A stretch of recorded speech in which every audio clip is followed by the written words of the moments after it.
Hey guys, Dave here, and welcome back to ARK, but not quite my normal ARK.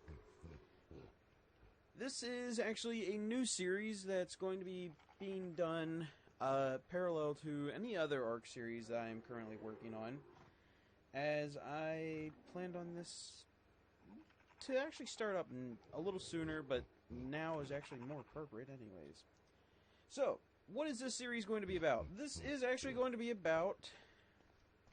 Those apes are going to be annoying. This is actually more about the updates that happen to ARK itself, what those updates actually hold, and what,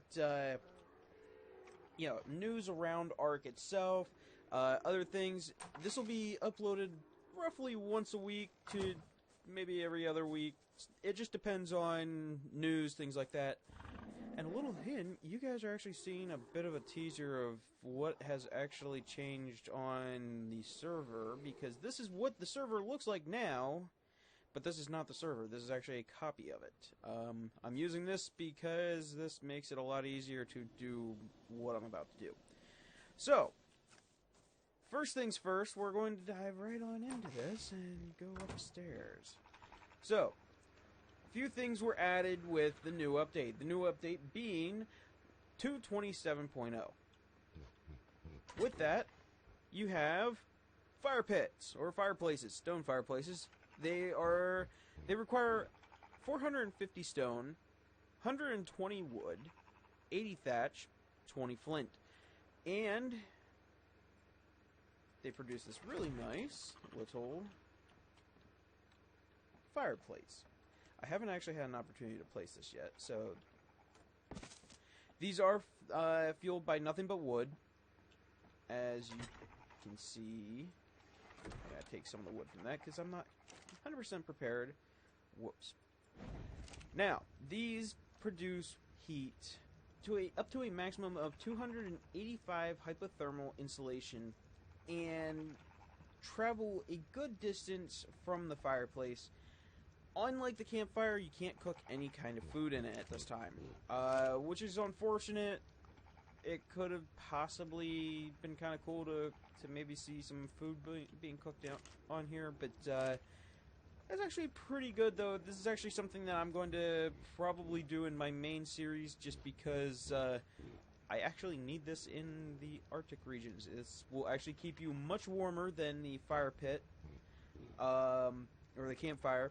So that is definitely something that will come in handy for somebody like me. Plus, it's very suiting to this time of year, being Christmas, and everybody's sitting around the camp, around the fire, and all that sort of holiday stuff. Next up is in this chest. In this chest, we have cages, wooden cages.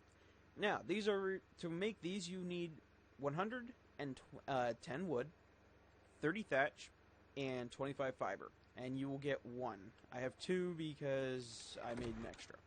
Now, these are not for trapping dinosaurs. These are actually for trapping players.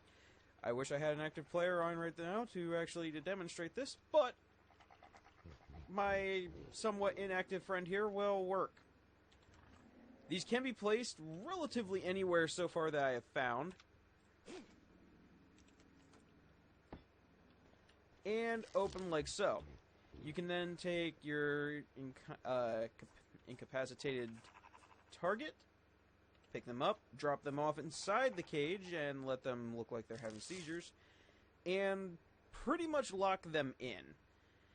Now, these cannot be damaged, as they're made from wood. They cannot be damaged by hands or any number of things. Anything that's stone weaponry, non-explosive ranged weapons cannot damage this. A mess ton of creatures can't damage it. The Areno, Carbon Enemy, Compies, Dilophosaurus, Dodos,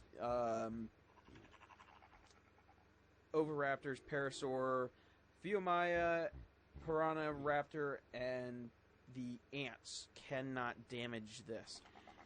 Now, what's really interesting is that we can actually, and this is something I'm hoping that they actually include for some of the other items eventually is you can actually pick this up.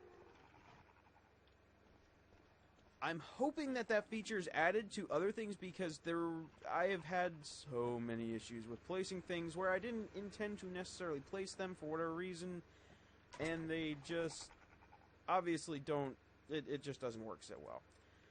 Alright, now, next up. Alright, now, next up on the list is this big behemoth thing. This is the Industrial Forge. This is actually nothing new. This is actually added quite a while ago. But what they've done to it they've actually made some changes where you can now actually make a mess ton of charcoal out of wood very, very quickly. You can see just how quickly that's actually counting up. And that's great for a lot of different things, from making dyes to gunpowder, mostly gunpowder for me, all sorts of things. So that is very, very helpful. I still don't like the fact that you have to put this thing on a floor, but yeah. The next thing, and it's kind of interesting, it's something that a lot of people have been asking for, because if you've ever made anything in this game using the campfire, it has required that you run back and forth between the campfire and water source and a water jug or a water skin, that sort of thing, very, very quickly, and doing that a lot. That also counted for the industrial cooker until now.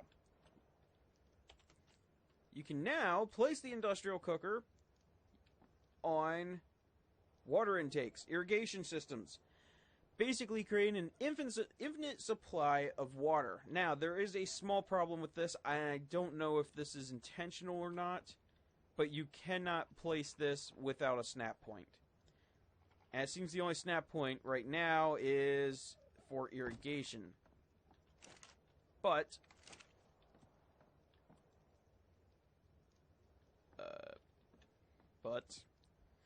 oh, it says it's irrigated. Oh, there we go. Haha, a little bit of delay there. But now that we're irrigated, you'd fill it with gasoline just as usual and cook away.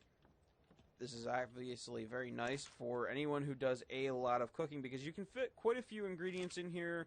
It's great for doing large batches of kibble, things like that. But that is great because it no longer means having to run back and forth. You can pretty much load up whatever you need to inside and just go. Now, there were some other more or less minor changes and things being done that just kind of fix things. Let's see. Catwalks no longer attached to sloped roofs. So in this situation over here, I wouldn't be able to use a catwalk.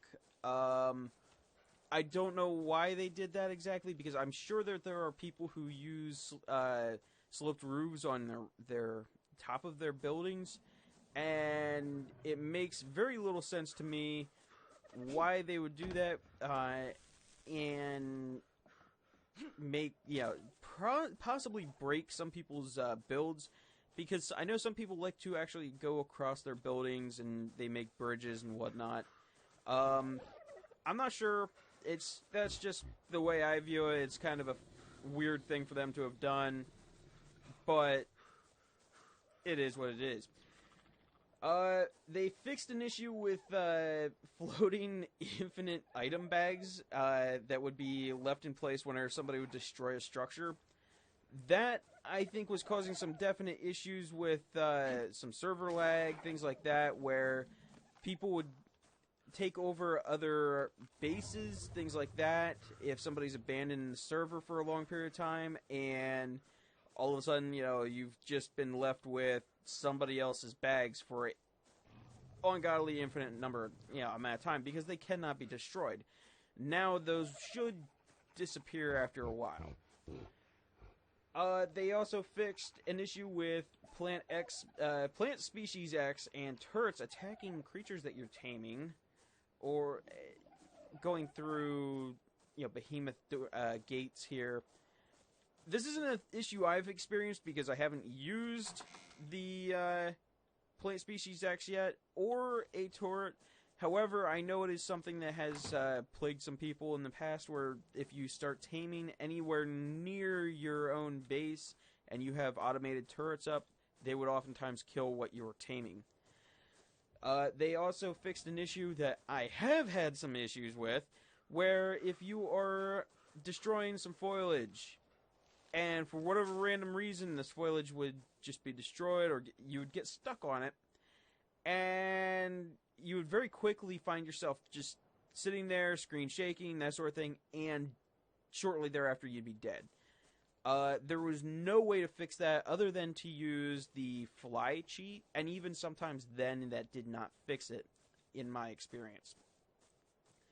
They also made it so that there was an instance where players were able to get underneath the world and traverse underneath of it for a while. They fixed that. They fixed an issue with Tribelogs getting reset. I'm not sure what that is, to be perfectly honest. It's something I don't deal in as much. I will have to look into that a little bit further, find out what was actually going on with that. And then they also added 3 new server admin commands. Those commands are destroy tribe structure, destroy tribe dinos, and destroy tribe players. These would basically destroy any instances of those things on ARK based on the tribe owner or player owner of the thing that you are currently looking at. So in other words, if I were looking at, let's take the Stego for instance, and I decided to go, use the destroy tribe dinos, it would basically destroy any instance of these dinosaurs in this tribe. Now, I'm not going to do that because this is my tribe and these took some time to tame. I am going to warn you guys, this is actually more of a creative mode server for me. I will use this to teach you guys what's going on in ARK, notify you of changes, things like that. So I will be using commands much more frequently. I will use cheats, things like that, to make uploading these a little faster instead of having to manually harvest the resources all the time myself. I will still have to probably harvest resources every now and then, but it is a little more time consuming to do that for the sake of recording these videos. On main series and in a new upcoming series that I'm going to be doing as well, I won't be doing any of those things. I never have, never will, except in the occasion that, as I said before, where players would get stuck on foliage, I had to use cheat fly. I believe I had to do that for Saya once as well. My wife, as well as my co-player on my main series, she got stuck and I had to actually teleport her away from that position. Unfortunately, that did not seem to help. It just seemed to cause her to die no matter what. So that was an issue. I'm gonna be doing these about every week, every other week. It just depends on how often the game is updated. I don't know that I'm going to do minor update notifications. It just depends on what all is involved in those. I might make amendments, just short videos letting you guys know what happens in those. But generally, I'm going to basically be uploading these as there's updates, as there's news related to ARK. So, I hope you guys like these. Thanks for watching, and bye-bye!